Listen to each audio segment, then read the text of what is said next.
welcome back, Patty Wiggins. Known you for a billion years, friend extraordinaire, realtor extraordinaire. Welcome, by the way, to my man cave basement again. Yes. What's actually behind us? I don't know. Maybe we'll put Milan back there or some sort of a forest. I don't know. What would you prefer? Something darker, because I'm not, I've got to stand out. Yeah. Just kidding. I don't know. Yeah, what's really behind us is a green screen. So you mentioned in the last segment safety. So let's go down that road. How do you deal with, let's say that you're showing a home to a guy, his wife is not around. I'm sure this scenario has happened. Actually, rather than me paint the scenario, why don't you just go down your list of personal experiences? I don't show a home to a guy, to a man, alone. Okay. You just don't? No, unless he's my neighbor. And that's scary as well. Our kids go to school together, things like that. But if I do, even in that case, I will, there's the follow me, where I am app on your iPhone.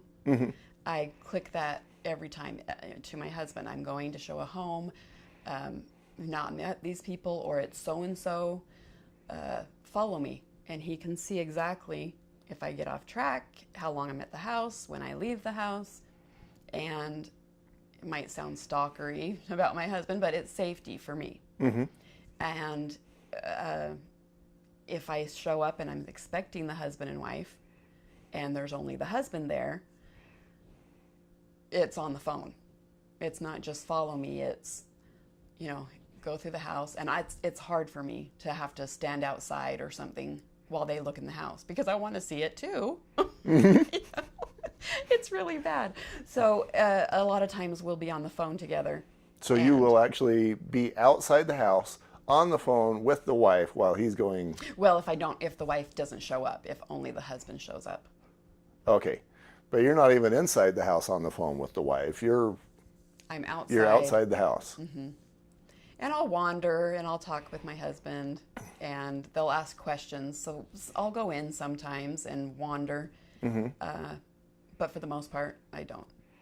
But you try to make sure that you're still on the phone so that if anybody, nobody's going to try anything when all you have to do is say help. Yep. And he knows exactly where I am because I'm trackable. So there's that. And then we were just talking, my daughter-in-law actually and my son got their real estate licenses just in case I need their help. If I get busy, they understand the business, they can help. They're going to school, so they don't use their license. But they went to another real estate office, another brokerage. I don't know if you want me to say who it is, but yeah. And one of the biggest things was the concealed weapon permit. They wanted all of their men and women agents to have their concealed for safety. Would I do that? No.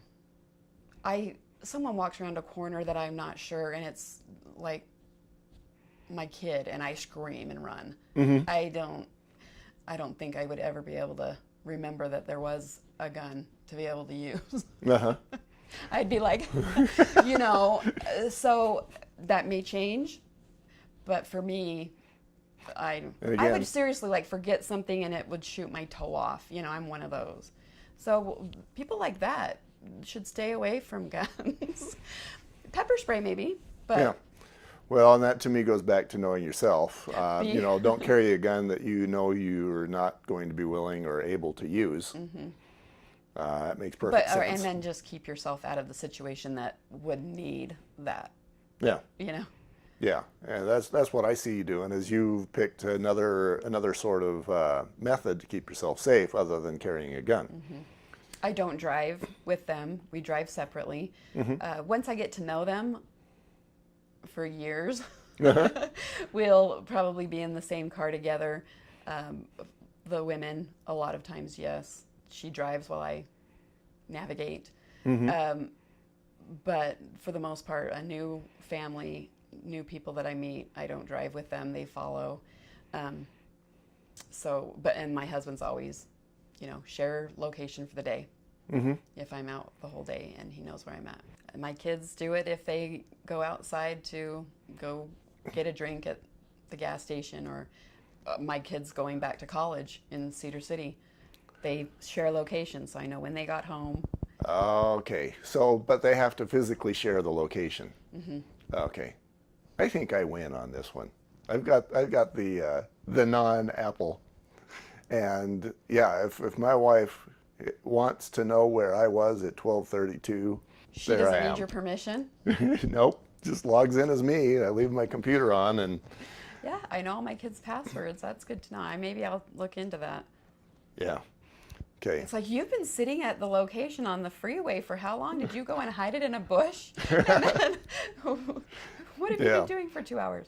So this is all very helpful if if you're concerned about security, and I guess we all My should husband be. worries more than I do. I'm a little bit more everybody's nice kind of person. I listen to a lot of podcasts. Yeah. And so I hear all the scary stuff, but my husband's very protective. Yeah. And so he's always, who are you showing to? Have you met these guys? Have I met these guys? Yeah. Well, and another thing that you can But do mine is a too, referral-based business as well. So, which helps, and that's another argument for building that referral-based business, is then you don't have to, besides not having to spend money to advertise, you don't have to deal with the people that advertising generates. right. Well, and my money for advertising goes to fun presents at the end. Yeah, Easter egg baskets. I love it. Yeah. All right, very good. Thank you, Patty. Any parting words of wisdom for people who would learn from you, the Guru S? If you love listings, do listings. If you love buyers, they can drive you nuts. I love that they drive me nuts. Love it. They are stressed out. They are picky. They want to see everything. I want to see everything. There's not a lot of buyer's agents that love doing it. The listing agents, it's much easier. It's more managerial, possibly. Right. And I don't love that. I love being out, going to lunch, finding the perfect house, and then I get my paperwork going. I do my inspections, and I'm a little bit of a bear. I hear that a mother bear, I'm sure. I hear that a lot of agents kind of just gravitate from doing primarily buyers to listings because it's kind of that graduation process. Yeah, you what I'm have to. hearing you say, though, is pick what you love, start there, stay there, and become really good at it. Yeah, I would. A lot of people think, oh, listing agents don't do any work. They just list it and then they, go to the next person. They do a lot of work.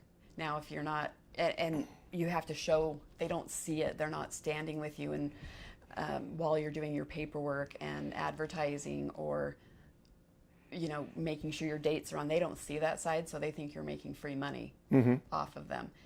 You're not. Or at least show them the tracking of, who went through their home, what the feedback was. You can get lazy on listings, but if you can treat your clients like you would want to be treated, with knowing, did they like it? Did they like it? What was the feedback? If you can be a really great listing agent, I say go for it, because buyers will notice that you're not enjoying them. Are you going to make an offer on this? So do you like this one? Do I have to show you more? And that is the number one client that I would get that I have no idea who they are. They're a referral from somebody else, but not that I know personally, is we felt stressed that he showed us or she showed us 2 or 3 homes, and we were a number in for his salary. It was, this is a great house. You should buy this one. This is fine. You do the inspection. Oh, the roof is leaky. You're totally fine. I'm sure you guys can take care of that. No. If they don't feel good about it, the roof is not in their budget to redo, and you said it's leaking, you don't buy it. How many deals have you ruined for me? Don't even know. Couple. Yeah. But guess what? I still sold them a house. It just wasn't that weekend. Right. And then you sold them another house a couple of years later, Correct. and one to their brother-in-law. And went to their, exactly. So I know that check, don't count your money until it's in the bank. Right. Number one rule, but be good for your clients. Yeah, it goes back to that, back when I was enough of a customer service freak that I actually wrote a book on the subject. But it's not about how much you're making off that one deal today. The deal today is kind of free money. What you're really working for is the next 5 deals that they're going to refer you to. Oh, brand new married couple buying their first place for $180,000, $70,000, and the rich person who has the $1 million home or the average for $400,000. Yeah, my kids will say, "You're doing all that work and you're making, it's a $50,000 property compared to 15 different sales on the one person." Yeah, for that person, that is a $1 million house. For that person, it's the most they can afford. It is. Well, it's So by you far. treat them the same way, whether it's a $150,000 house or a $1 million home. That is a huge payment for that family, no matter what. And people get when you're serving them to get the paycheck. They feel it. And if you're annoyed that you have shown them more than 10 or 15 or 20 homes and they're still not buying, even if you think you're hiding that, you're not hiding that. 38 homes in 3 days. Had clients come from out of state. They had to find a house that weekend. We spent 3 days, 38 homes. Wow. Found one, but just saying. I was sore. I thought I had done squats getting in and out of my car for 3 days, but we had a good time. And they that's found what a house. But it's a lot of, it could be 1 or 2 homes that you find them, and they get the first one, or years. Yeah. I had one for 2 years. So just enjoy it and don't count your money before you got it in your pocket. That's awesome. I'm sure that you've been able to gather more bullet points than I have physically pointed out, but you can see why Patti wins. And that's why I've got you here. Thank you, Patti. It's been a pleasure. Well, good luck to all of you.